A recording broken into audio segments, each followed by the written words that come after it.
Myth, Symbol, and the Art of Death.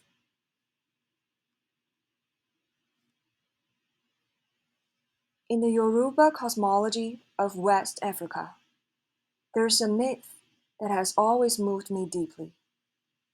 The Orishas, divine beings, once questioned the necessity of Olodumare, the creator. In response, Olodumare caused a great drought.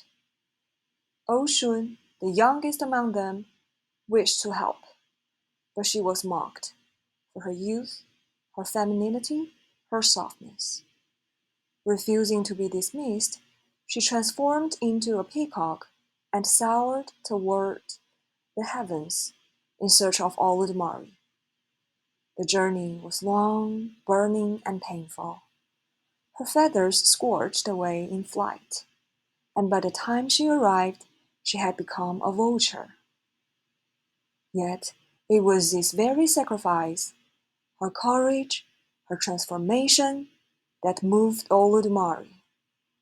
He forgave the world and designated Oshun as his only messenger, a being who carries beauty even in decay, and divinity even in loss. I think of this story today on the threshold of the summer solstice, 夏至. Summer solstice, in the Chinese cosmological calendar, signifies 阳气至盛, 阴气初生. It is the moment when yang reaches its peak and yin is born. A turning point where fullness begins to wane and the hidden becomes visible again. Death, as an artistic threshold, is a place where symbol and body, memory and breath, dream and silence meet, where myth becomes a map, where every departure is also a return to source, to nature, to human narrative.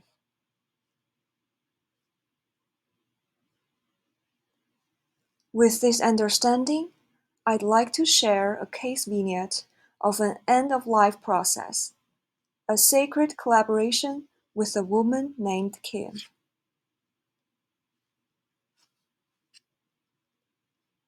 Kim is a 60-year-old white woman, a Christian by faith, and an artist, a film director. Her creative world is constructed through a visual language of deep symbolism, a science fiction and futuristic adventure film infused with fantasy and ecological mythology.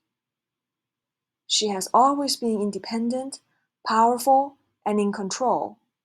She never built a family of her own. Instead, she has considered art and thought to be the true home of her life. However, at the age of 60, Kim was diagnosed with lung cancer. She fought hard, undergoing multiple rounds of chemotherapy and lung surgery, trying both Western and Chinese medicine treatments. Recently, she was admitted to the ICU and has just returned home. Though the illness has gradually weakened her body, it also forced her to consider the essence of life. Is death a sunset fading away, or the first light of a new horizon? She moved back to her favorite place, a studio in Mountain. I don't want to die in a sterile white hospital room, she said. I want to finish this journey inside the symbolic space I created. Kim reached out to the community mental health agency, but she made it clear. She didn't come because of anxiety or sadness. I want to find someone who speaks the language of symbols, she said, to help me complete my final work, not a film, but an integration of the soul.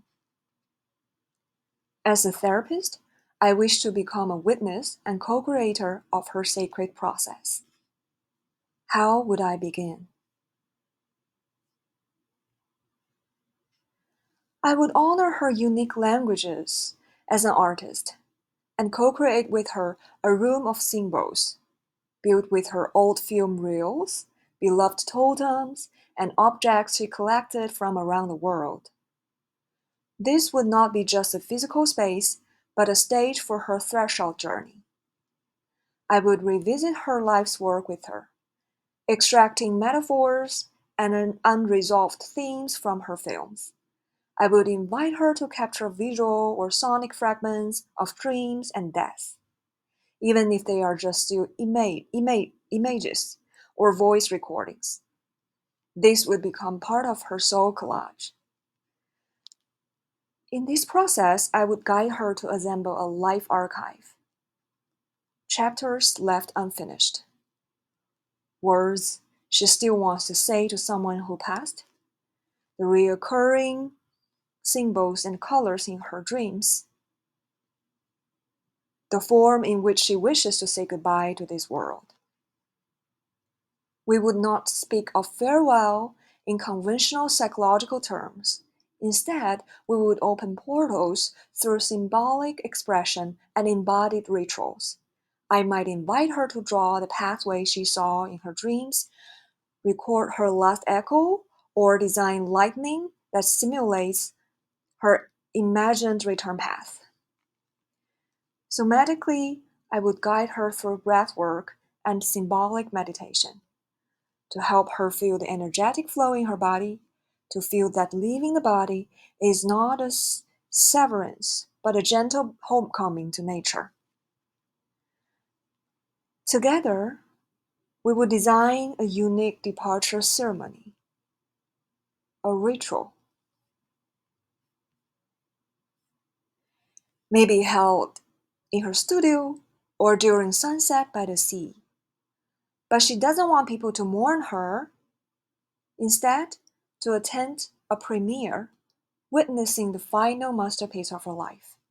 Her films, her voice, her favorite symbols, memories from her friends, even her clothing, would all become part of the ritual. Not an ending, but a fusion. I would also pay close attention to her medical condition as for the safety assessment. I would stay in communication with her healthcare team, but I wouldn't disturb the symbolic energy flow with standardized clinical questionnaires. Instead, I would trust the coherence of her symbolic process and her attunement in ritual space as indicators of her mental state. For example, can she still clearly express her imagery? Does she still wish to continue building her symbolic world?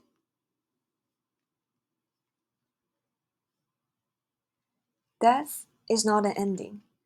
It is an artistic climax, a moment of symbolic transformation. At the liminal space between life and death, this moment brought all the deaths I have encountered in my life back to my heart.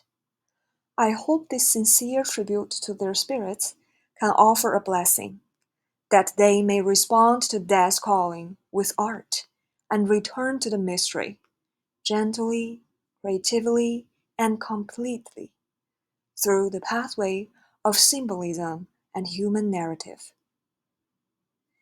Thank you for listening to my story. See you next Monday.